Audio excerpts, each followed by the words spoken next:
मैं डॉक्टर अमित भटनागर पंतनगर कृषि विश्वविद्यालय में प्रोफेसर के पद पर कार्यरत हूं और इस चैनल अमित भटनागर क्लासेस में मैंने एग्रीकल्चर स्टूडेंट्स के लिए बहुत लेक्चर्स अपलोड कर रखे हैं जो बहुत प्लेलिस्ट में हैं। लेकिन किसानों के लिए हिंदी भाषा के लिए मैंने इसी में एक प्लेलिस्ट बनाई है, कृषि किसान। तो किसान भाई इस कृषि किसान में इन हिंदी वाले लेक्चर्स को देखें जो उनको अच्छे ढंग से समझ में आएंगे। तो जो ये कृषि किसान प्लेलिस्ट है बिल्कुल फार्मरों के लिए है, किसान भाइयों के लिए है, ताकि वो जो कृषि में जो संबंधित नई जानकारियां हैं या जो तकनीकी जानकारियां हैं वो उनको मिल सकें। आज मैं जो चर्चा करूंगा वो करूंगा एनपीके खाद का क्या हमें फ़ायदा है और कब हमें प्रयोग करनी चाहिए। तो देखिए, दो इसमें बहुत महत्वपूर्ण चीज़ें हैं कि एक तो फ़ायदा क्या है, दूसरा इसका प्रयोग करने का समय क्या है। अगर ये दोनों चीज़ें हमें पता हो तो हम फसल का अच्छा उत्पादन ले सकते हैं। देखिए, ये जो एनपीके खाद है इसमें 3 तत्व हैं। एन मतलब नाइट्रोजन, पी मतलब फास्फोरस, के मतलब पोटेशियम, और ये उर्वरक तो अपना है, खाद ये है ही। अब ये जो नाइट्रोजन, फास्फोरस और पोटेशियम है, ये 3 बहुत महत्वपूर्ण तत्व हैं जिनको पौधे जो हैं बहुत अधिक मात्रा में अवशोषण करते हैं। वैसे तो फसल के वृद्धि के लिए 17 पोषक तत्वों की जरूरत होती है, लेकिन इसमें से जो 3 तत्व हैं ये बहुत ज़्यादा फसल इसको लेती है ज़मीन से।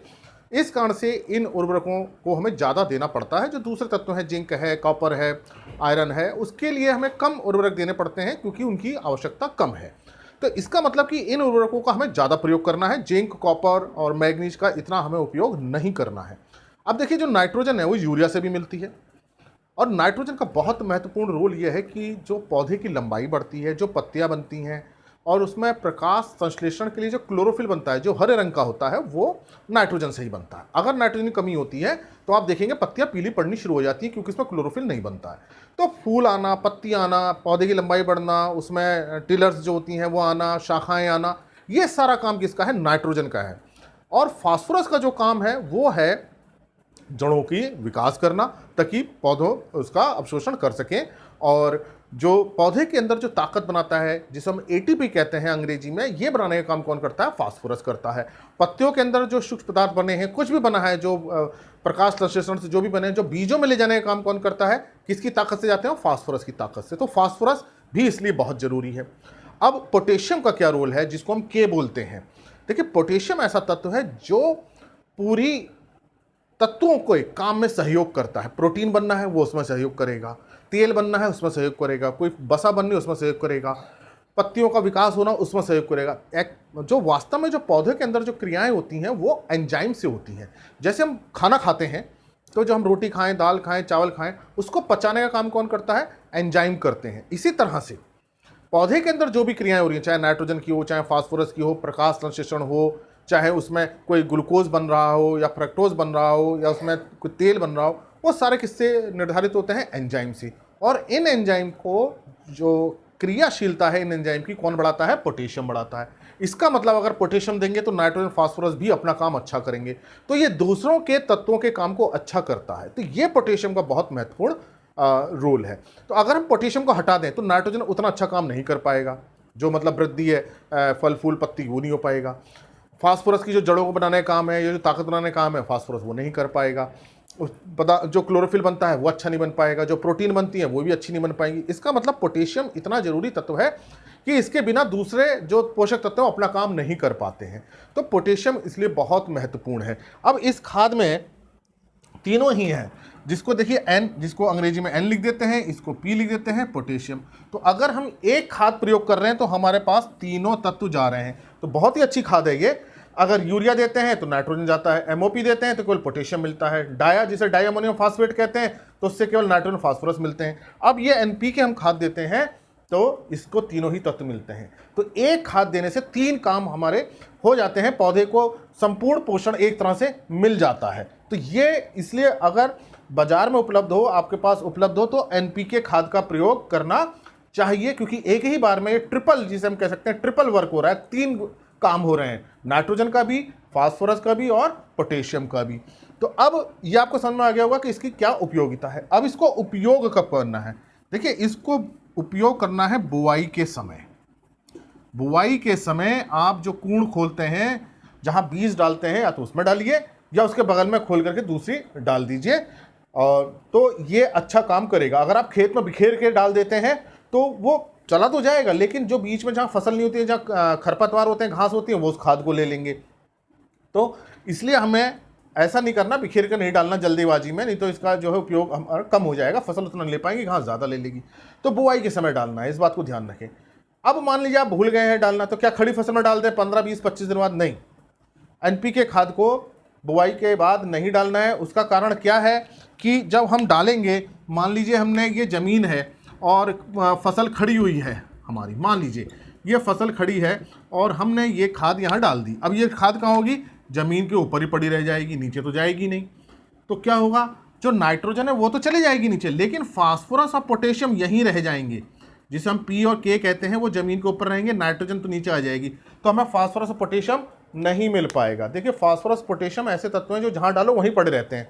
नाइट्रोजन बहुत गतिशील है, चलायमान है, नाइट्रोजन डालो कहीं मिलेगी कहीं और, वो घूम जाती है, क्योंकि वो पानी के साथ चलती है।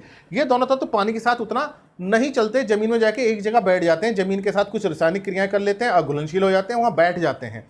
तो इस कारण से ये समस्या फास्फोरस पोटेशियम के साथ आती है। इसलिए जहाँ हम बीज डाल रहे हैं वहीं ये खाद भी डालनी चाहिए।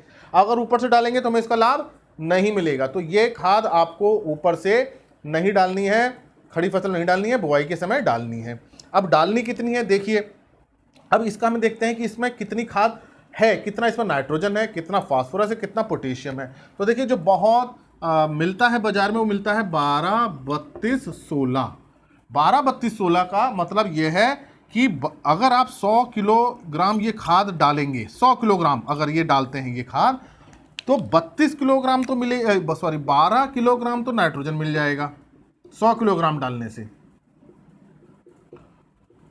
इस बात को समझें कि 100 किलोग्राम अगर आप ये खाद डालते हैं 12, 32, 16 वाली, तो 12 किलोग्राम क्या मिलेगा? नाइट्रोजन। 32 किलोग्राम फास्फोरस मिलेगा।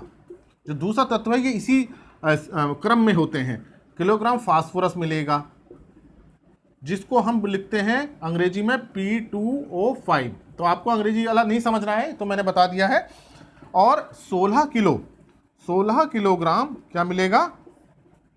पोटाश मिलेगा, जिसको हम K2O भी कहते हैं। तो ये अब आपको समझ में आ गया कि हम 100 किलोग्राम डालेंगे तो कितना मिलेगा, 150 डालेंगे तो कितना मिलेगा। तो इसकी गणना करके ही हमको डालनी चाहिए, बहुत ज़्यादा नहीं डालना चाहिए, नहीं तो फास्फोरस बहुत ज़्यादा हो जाएगा तो वो काम नहीं आएगा, पोटेशियम ज़्यादा हो जाएगा तो वो बिल्कुल वहीं रुक जाएगा, काम नहीं आएगा। तो इसको गणना करके डालना है। तो आपके समझ में आ गया होगा कि एनपीके खाद कितना महत्वपूर्ण है। देखिए, जो नाइट्रोजन है, फिर से बता रहा हूँ, फूल पत्तियाँ बनेंगी, लंबाई बढ़ेगी, टिलर्स बनेंगे, गेहूं का पौधा अच्छा हो जाएगा, पत्तियाँ अच्छी आएंगी, धान के टिलर्स भी बहुत अच्छे आएंगे। फास्फोरस से जड़ बढ़ेगी, जब जड़ बढ़ेगी तो अच्छी तरह से समझ गए कि पौधों का और भी अवशेषण अच्छा होगा, ताकत लाता है। फास्फोरस का एक लेक्चर जो है अपलोड मैंने कर रखा है, फास्फोरस के कार्य, आप उसको देखिए तो और अच्छा समझ में आएगा। पोटेशियम तो इतना जरूरी है, बिना पोटेशियम के बाकी लोग काम नहीं करते। तो पोटेशियम तो उत्प्रेरण का काम करता है, एक तरह से उत्प्रेरक है ये, कि दूसरों को काम करने के लिए आगे बढ़ाता है। अगर पोटेशियम नहीं होंगे तो दूसरे काम नहीं करेंगे। तो ये बहुत अच्छी खाद है, इसको आप प्रयोग कीजिए। अगर मान लीजिए ये खाद होती 20-20-20 की होती, मान लीजिए 20-20-20, तो इसका मतलब ये क्या है? पहली खाद क्या है? पहला क्या है कि अगर हम 100 किलो डालेंगे तो ये नाइट्रोजन हो जाएगा, और 100 किलोग्राम डालने से 20 किलोग्राम हमें फास्फोरस मिलेगा, और 20 किलोग्राम ही हमें क्या मिलेगा? पोटाश मिलेगा। तो ये आप समझ जाइए कि इसमें जो पहला तत्व होता है वो नाइट्रोजन के लिए, दूसरा फास्फोरस के लिए, तीसरा पोटाश के लिए। तो आप इन खादों का प्रयोग करें, बुवाई के समय करें, बिखेर के ना करें, क्योंकि पूरे खेत में बिखर जाएगा तो फसल को उतना नहीं मिल पाएगा। और खड़ी फसल में इसको प्रयोग ना करें। अगर छूट गया है तो कोई बात नहीं, उस समय आप यूरिया डाल सकते हैं या MOP डाल सकते हैं, तो उसका सिंचाई कर दें तो खाद नीचे चली जाएगी। अगर अभी खाद डाल की सिंचाई भी करते हैं तो उतना लाभ नहीं मिलेगा, पैसे का नुकसान होगा। अतः इसलिए ज़रूरी है कि इस खाद को हम पहले से हमें जानकारी हो कि बुवाई के समय ही हमें इसको देना चाहिए। धन्यवाद।